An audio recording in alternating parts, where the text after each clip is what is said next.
The history 0.2 में एक बार फिर आपका स्वागत है। इस चैनल के माध्यम से देश की अनमोल धरोहर की यादों को ताज़ा करने का एक प्रयत्न है। आज फिर से प्राचीन भारत की एक और यूनिवर्सिटी के बारे में जानेंगे, तो बने रहिए आप हमारे साथ। प्राचीन भारत सोने की चिड़िया ऐसे ही नहीं थी। इनके अंदर बहुत से ज्ञान का भंडार था। ओडिशा में सम्राट अशोक ने 10 स्तूप बनवाए थे। पुष्पगिरी बौद्ध महाविहार सबसे बड़ा जी। हाँ दोस्तों, आज बताने वाले हैं हम आपको पुष्पगिरी विश्वविद्यालय के बारे में। पुष्पगिरी विश्वविद्यालय वर्तमान भारत के उड़ीसा राज्य के जजपुर जिले के लांगुरी पहाड़ी में स्थित है। इसकी स्थापना 3री शताब्दी में कलिंग राजाओं ने की थी। अगले 800 साल तक यानी 11वीं शताब्दी तक इस विश्वविद्यालय का विकास अपने चरम पर था। पुष्पगिरी भारत के ओडिशा के जजपुर जिले में लांगुरी हिल के पहाड़ियों के ऊपर स्थित एक प्राचीन बौद्ध महाविहार मठ परिसर है। कहा जाता है कि यह प्राचीन भारत में शिक्षा के सबसे बड़े केंद्रों में से एक था, जिसे नालंदा, विक्रमशिला और तक्षशिला के बराबर माना जाता रहा है। पुष्पगिरी महाविहार या पुष्पगिरी विश्वविद्यालय का उल्लेख 7वीं शताब्दी के प्रसिद्ध चीनी भिक्षु यात्री ह्वेनत्सांग के दस्तावेजों में मिलता है। ऐसा माना जाता है कि शिक्षा का प्रमुख बौद्ध केंद्र पुष्पगिरी 2री सदी ईसवी पूर्व से लेकर 10वीं सदी तक खूब फूला फला था। कुछ विद्वानों की राय और खुदाई के नतीजों से अनुमान लगाया गया था कि ये स्थान ओडिशा में लंगुरी पहाड़ियों पर रहा होगा। बहरहाल ये लापता विश्वविद्यालय आज भी अनगिनत रहस्यों से घिरा हुआ है। ओडिशा में समृद्ध बौद्ध विरासत देखने को मिलती है।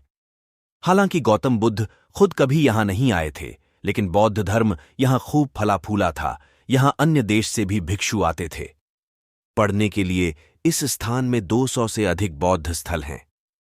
3री सदी ईसवी पूर्व में मौर्य सम्राट अशोक की कलिंग की विजय के साथ बौद्ध धर्म, इसकी विचारधाराएं और शिक्षा के साथ साथ कला और वास्तुकला को यहां प्रोत्साहन मिला।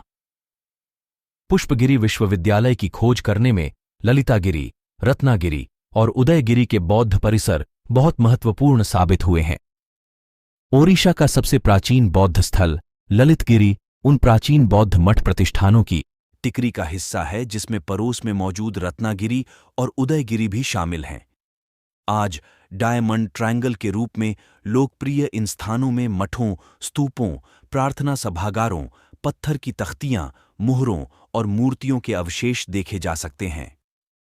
बौद्ध स्मारकों के इतने सारे अवशेषों के कारण अभी हाल ही यानी सन 1999 के दशक तक माना जाता था कि इनमें से एक स्थल या सभी स्थल प्राचीन पुष्पगिरी विश्वविद्यालय के केंद्र थे।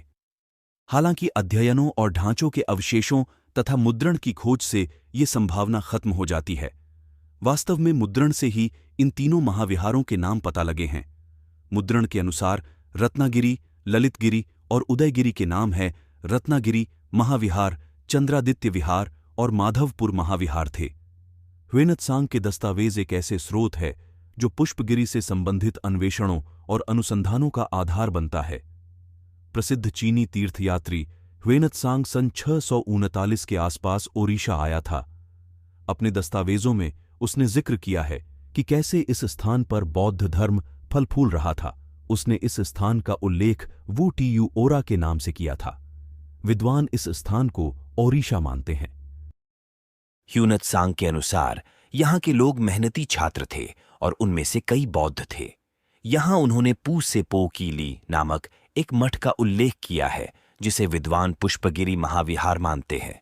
ह्वेनत्सांग ने मठ का वर्णन कुछ इस तरह किया है। देश के दक्षिण पश्चिम में एक पहाड़ पर पूसेपोकीली पुष्पगिरी मठ था। मठ की पत्थर की छोटी अलौकिक रोशनी और अन्य चमत्कारों को प्रदर्शित करती है। गुंबद और आमलक के बीच उपासकों ने धूप से बचने के लिए छतरियां लगाई हैं। इन्हें देखकर लगता है मानो वे छतरियां सुइयों की तरह एक चुंबक से चिपकी हुई हैं। चीनी मामलों के फ्रांसीसी विद्वान स्तानिस्लास जूलियन और चीनी ग्रंथों का अनुवाद करने वाले अंग्रेज विद्वान सैमुएल बियाल जैसे विद्वानों ने पूसेपोकीली की पुष्पागिरी और देश की ओटा या उद्र नाम से व्याख्या की है।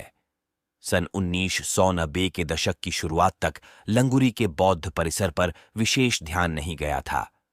फिर हरीश चंद्र पृष्टि और प्रदीप मोहंती जैसे विद्वानों ने अपने लेख में इस स्थल का वर्णन किया, जो Deccan college research institute Pune की एक पत्रिका में प्रकाशित हुआ था। सन 1996 और सन 2006 के बीच लांगुरी में खुदाई की गई, जिससे महत्वपूर्ण संरचनात्मक अवशेष निकले। खुदाई की इस श्रृंखला से पहले भी यहां खुदाई की गई थी। सन 1996 से पहले की खुदाई में पत्थर के कुछ शिलालेख मिले थे। भारतीय इतिहासकार और मुद्रा शास्त्री B.N. मुखर्जी ने इन शिलालेखों का अध्ययन किया और पाया कि शिलालेख में श्री पुष्पस भद्र गिरिय का उल्लेख है।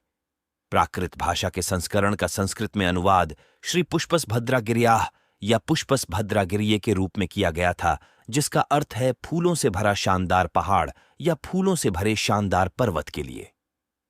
मुखर्जी के अनुसार इसका इशारा पुष्पागिरी विहार की ओर ही था। बहरहाल ये लघुनरी में पुष्पगिरी के अस्तित्व की पुष्टि करने के लिए पर्याप्त नहीं था। बाद में लघुनरी में उत्खनन से एक बड़ा महास्तूप मिला, जो लैटेराइट मिट्टी की एक दीवार से घिरा हुआ है और जो आयताकार है और जली हुई ईंटों से ढका हुआ है। अन्य कलाकृतियों में रैलिंग स्तंभ, एक खंडित ब्राह्मी शिलालेख, टेराकोटा मुहर और उत्तरी काली पॉलिश वाले सामान शामिल हैं। देवराज प्रधान का मानना था कि स्तूप मौर्य सम्राट अशोक ने बनवाया था। खुदाई में चट्टान को तराशकर बनाए गए स्तूप और उभरी हुई नक्काशीदार मूर्तियां भी मिली है। कहा जाता है सम्राट अशोक ने उड़ीसा प्राचीन कलिंग में 10 स्तूप बनवाया था, जिनमें पुष्पगिरी बौद्ध महाविहार सबसे बड़ा है। पुष्पगिरी महाविहार का उल्लेख प्राचीन तिब्बती ग्रंथों में भी मिलता है। हाल ही में इन स्थलों पर अशोक की कुछ प्रतिमाएं मिली हैं, जिससे पता चलता है कि विश्वविद्यालय की स्थापना संभवतः अशोक ने 2री शताब्दी ईसा पूर्व में की होगी। ललितगिरी को तीनों स्थलों में सबसे पुराना पुष्पगिरी महाविहार माना जाता है। जब बख्तियार खिलजी नामक तुर्की आक्रामकता पूर्व के देशों पर हमला कर रहा था और बौद्धों को हत्या कर रहा था, 12वीं सदी के आसपास ये महाविहार वीरान हो गए और आज खंडहर में तब्दील होकर जमीन के नीचे दफन है। तो दोस्तों, अगर ये जानकार आपको अच्छा लगे तो वीडियो को लाइक करें और चैनल को सब्सक्राइब करके बेल आइकॉन को दबाना ना भूलें। धन्यवाद।